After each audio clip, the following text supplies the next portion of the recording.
Hi, welcome back. I'm Adam Rosen, and today I want to talk to you about hip replacement dislocations. This is a common question that a lot of people have prior to having a hip replacement. So in today's episode, I want to talk to you all about hip dislocations. What are the differences between coming out the front, coming out the back? How do we treat them? And what other information that you need to know?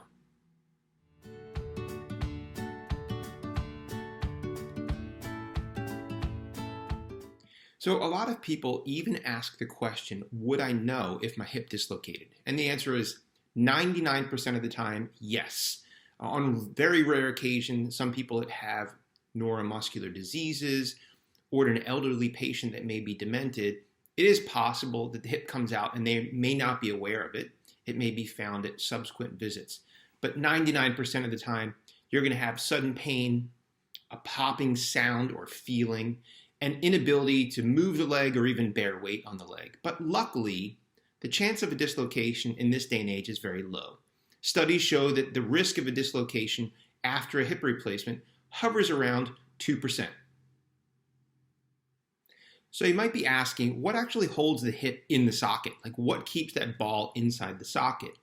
In your normal, or what we call native hip, there's an O-ring. It's called the labrum, and it actually surrounds the ball at the rim of the socket, and it actually creates a little bit of a vacuum, which helps hold the ball in the socket.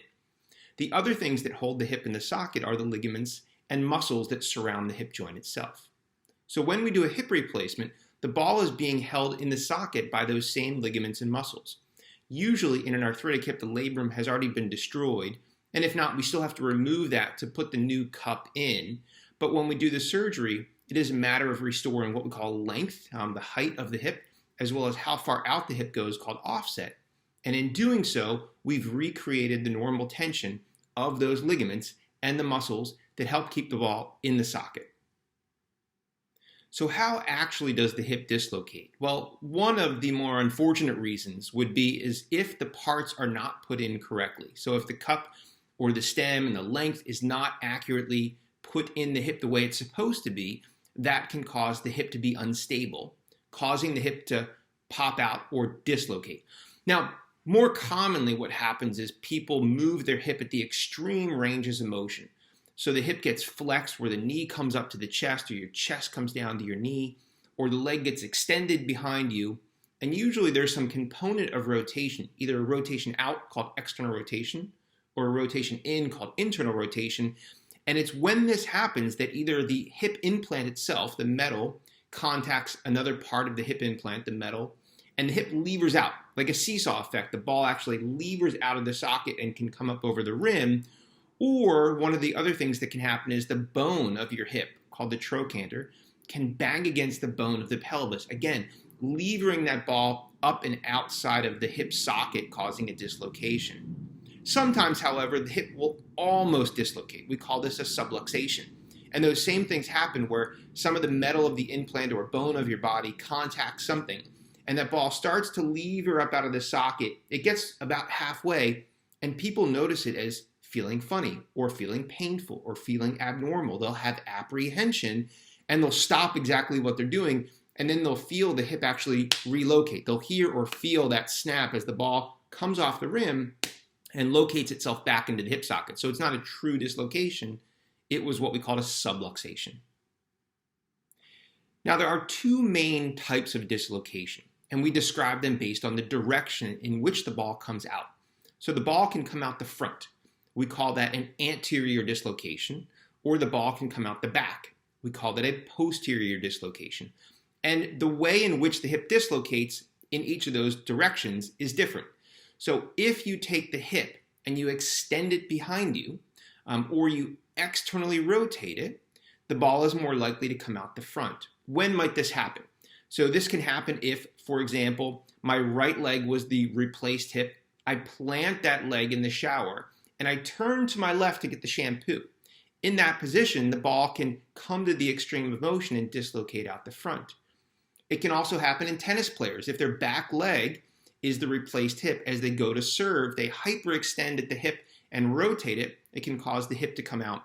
Or in some cases, even being in bed, if you're completely relaxed and your feet fall out to the side, that can cause the hip to come out the front, called an anterior dislocation. And in that case, after you feel pain and pop, there's a certain appearance of the leg. The leg will look shorter. So that ball has come up out the front and it usually gets pulled upwards by the muscles. Also, the foot will be held in that external rotation position. You won't be able to move it in because it'll hurt. That ball will actually be stuck on the rim of the pelvis. The other type of dislocation is going out the back. We call it a posterior dislocation. And the mechanism is just the opposite of the anterior. In this case, the hip is flexed. So your knee comes up to your chest or your chest comes down to your knee. This can happen if you're sitting in a very low seat or a sofa with a very soft cushion and you go to get out, you hyperflex that hip joint. And also commonly the knees come together, what we call adduction, or the leg internally rotates. And that's when the knee actually rotates inwards and the foot is outwards. So that position causes that ball to sublux over the back of the cup and then it can pop out, called a posterior dislocation. Now the presentation in this position is with that hip in a flexed position. People will keep the knee bent and the hip bent. Usually that knee is over top of the other knee, what we call internally rotated and adducted, and they won't be able to move their leg back to neutral, again, because the ball has been forced out the back to that side, forcing the leg inward. So that's the main difference between an anterior dislocation, where the ball comes out the front, and a posterior dislocation, where the ball comes out the back. So now you may be wondering, how do we treat it? So if your hip dislocates, what do we do? And typically people are brought into the emergency room either by a family member or by ambulance. And we examine the patient and perform x-rays to make sure there's nothing else wrong, like a fracture. Once we're able to identify that the hip is dislocated, there's usually an attempt to perform what's called a closed reduction. And this can be performed in the emergency room or occasionally in the operating room, with the use of anesthesia to sedate you and relax the muscles.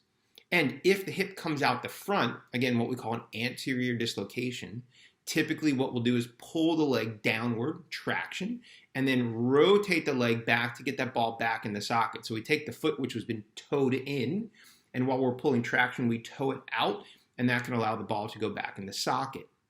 If the hip is dislocated out the back, what we call a posterior dislocation, we actually typically get on top of the bed because the knee and the hip is already bent or flexed. And we actually will pull the leg upward, pull traction towards the ceiling, and then rotate the leg out, which again will allow the ball to go back into the socket. And in that case, we're able then to get an x-ray and confirm that the hip has been reduced. Now, if this happens to you and you have a closed reduction, commonly what happens is you will be put into a brace. And it's important to know if you had an anterior dislocation or a posterior dislocation, because the wrong brace can actually cause a greater risk of a second dislocation. So if your ball came out the front, what we call an anterior dislocation, we will use what's called a hip abduction brace. This is a big plastic shell that goes around your waist and another plastic shell which goes around your upper thigh. And what it does is we can dial in motion and keep your hip from going back to straight or beyond, what we call hyperextension, and prevent the leg from twisting. And that helps keep the leg in a slightly flexed position while the tissue that may have been damaged from the dislocation heals. If you had a posterior dislocation where the ball went out the back, typically we will put you into a knee immobilizer, which will keep the leg straight, which makes it extremely difficult for you to flex the hip because the leg is being held straight, and that prevents the risk of putting your hip into a position of compromise where that ball can come out the socket, come out the back, and redislocate a second time, calling a posterior dislocation.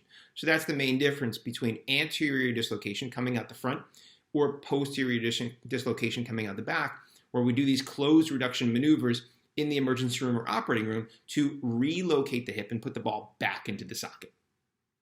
Okay, so what happens if you unfortunately have multiple dislocations, or you had a dislocation and the hip either can't be reduced in the operating room or the emergency room in a closed manner? You may need an operation, what we call a hip revision.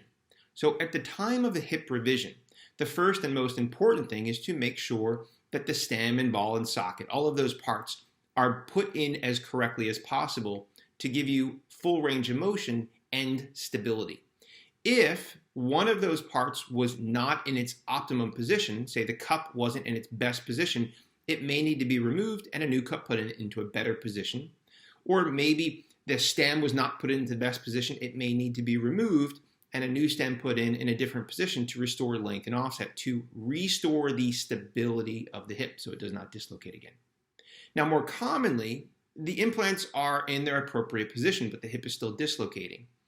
And in that case, what we may have to do is actually take the ball off and add a new ball, which makes the hip longer and pushes it out, called offset. And in doing so, we're putting greater tension on the ligaments and the muscles that help hold the hip in the socket. The downside is the leg is on purpose made longer, and if it's significantly noticeable, you might need to use a shoe lift in the other leg to balance out the leg lifts. The other thing that can happen, which is sort of an option of last resort, is putting in what's called a constrained liner. And what that is the ball goes into the liner and it's actually locked inside the liner. And you might say, well, why don't we always do this if it holds it in place? Well, there's not a guarantee, and everything that you do has risk. So the force on the cup where it is anchored to the bone in the pelvis is significantly increased if you have a constrained liner. So there is a risk of it loosening or pulling that cup out. The other thing is most constrained liners don't have full range of motion. They're limited from the locking mechanism. So if you put that in everybody, they would have very limited motion. And the other downside is it is still possible to dislocate. It is rare, but if somebody has a constrained liner and the hip dislocates, it usually breaks or dislodges the locking ring. And there is no way to get that back in the socket in a closed manner. That person has to go back to the operating room to have another operation be opened up to put the ball back into the socket. So I hope this has helped you by answering all the questions that you might have about dislocations after a hip replacement. And hopefully you never have to go through a dislocation and all of these associated treatment options. But until next time, stay safe, be well, and please like, share, and subscribe so people like you can find information like this. See you next time.